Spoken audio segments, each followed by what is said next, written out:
Hello everybody, this is B. Harper from supermarcey.com, and once again I am in the library. Okay, now I did say that I'm going to be posting more Halloween LGBT based reviews, but this particular one is for my darling friend and web mistress, Marcey. So Marcey, this entire video is dedicated to you and to our friendship. Enjoy. Right, so Showgirls. I can see quite a few of you out there going, oh god, Showgirls. Look, this is what I have to say. There is no doubt it is a really bad film. If you ask me, it deserved quite a lot of the spankings it got upon its release. But in saying that, I'm also very happy people have taken the time out and analysed this movie on a more deeper perspective. Upon its release, it was, brushed under the carpet and nobody would speak about it. To say the name Showgirls would perhaps bring on the end of days. I mean, who knows? but in recent years, scholars and film critics and film fans and fans of the film alike look at this cult film with a different set of lenses. And if you ask me, after reading quite a lot of that material and constantly rewatching the film based on what I've read and what I've started to formulate in my mind, I really think that Showgirls is more of a satire. And for the last 20 years, Paul Verhoeven has been hoodwinking us ever since. Because the way I look at it, Showgirls is far too stupid. It's far too bombastic. It's far too badly written, badly directed, badly acted to be an accident. It has to be. Verhoeven is a very competent filmmaker. He's also a very smart one.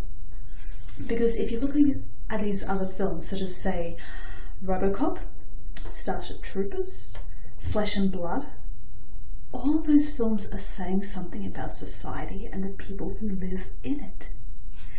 So with Showgirls, it is quite obvious he's having a really good jab at at show business, at how it shamelessly exploits the people who work within it, and how the exploited become the exploiters. It's all like a really vicious circle, like a demonic Ouroboros, just eating its own tail and just swallowing it, and just it's mind-blowing when you think about it, because we all know this sort of stuff happens.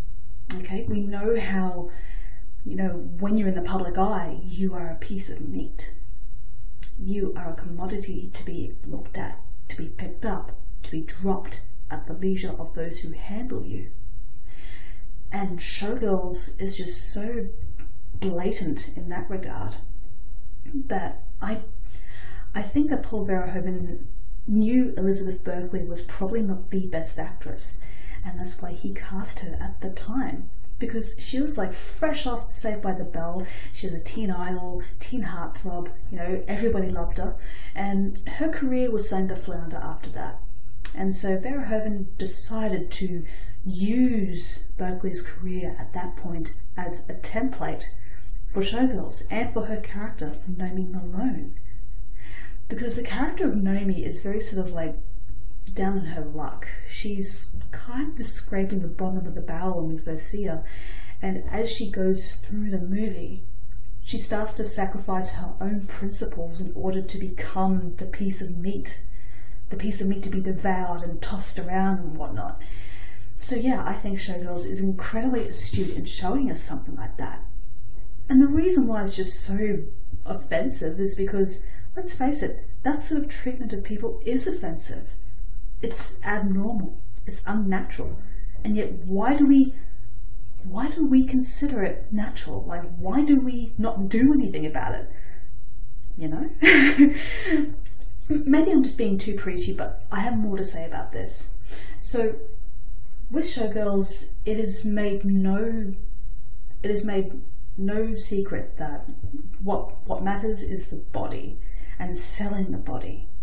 The character of Tony Moss, who works at the Stardust, where Nomi goes to dance for her first audition, he literally says, sell your bodies, you know, when they're doing the little dance routine. And he pretty much embodies what show business is all about.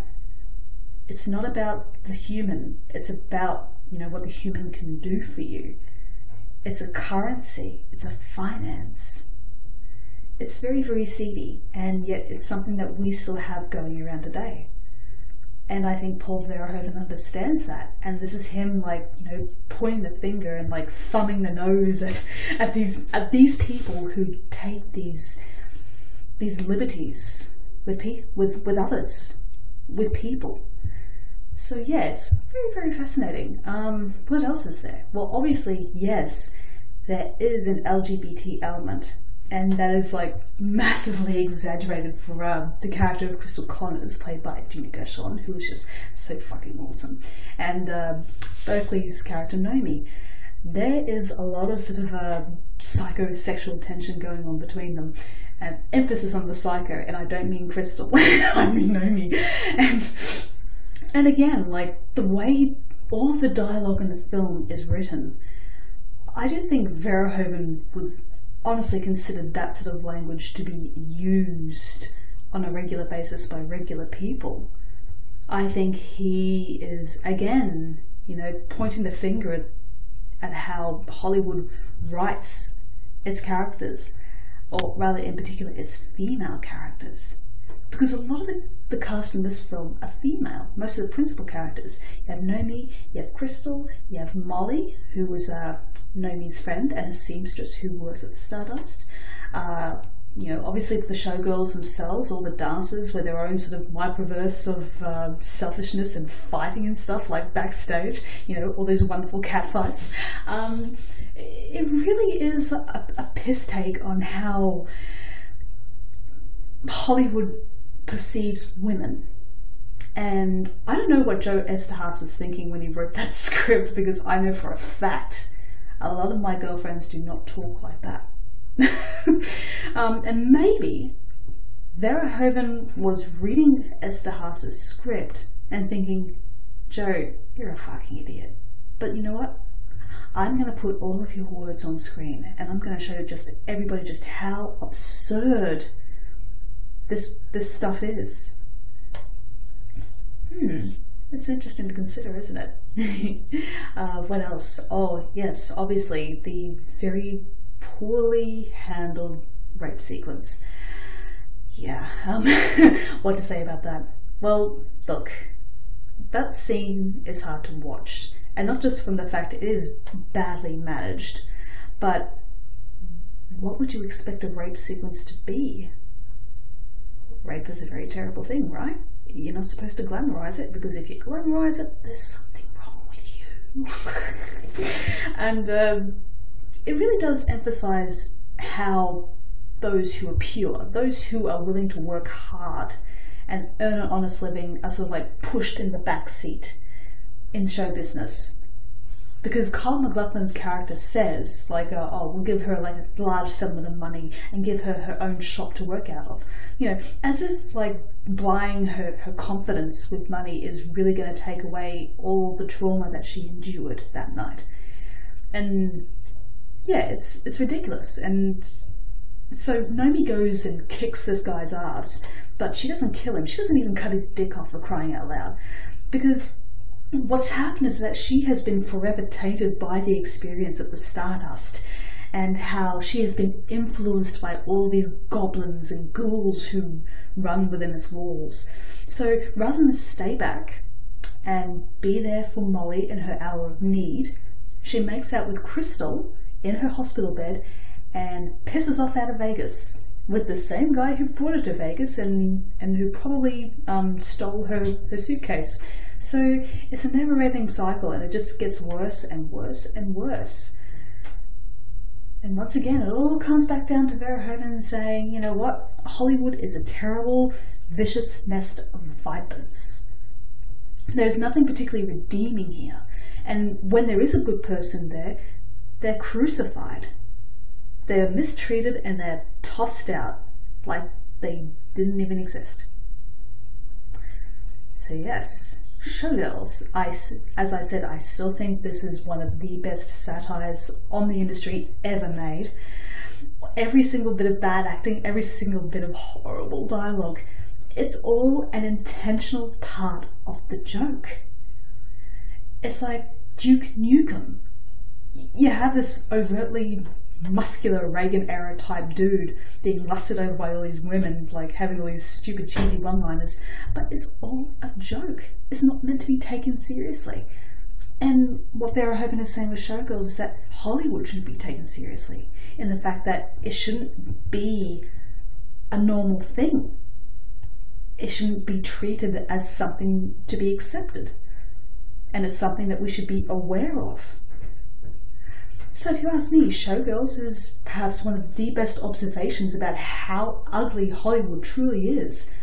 I mean, granted, you have other films like Mulholland Drive and Sunset Boulevard which take a more serious perspective, but all the same, these three films have the very same thing to say to you. And Verhoeven, I salute you. Seriously, you're brilliant. 20 years you have pulled the wool over our eyes and laughed at us, but we're on to you now, man. We're on to you. And you know what? We're just going to embrace you because we love you. So yeah, Marcey, this was my love letter to you, and I hope we can be friends again. Okay guys, well, next time you see me, I will either be doing my Last House on the Left review, or talk, whatever you want to call it, or a book review of J. Sheridan Le Fanu's Camilla. Okay folks, I'll see you later. Love you. Bye bye.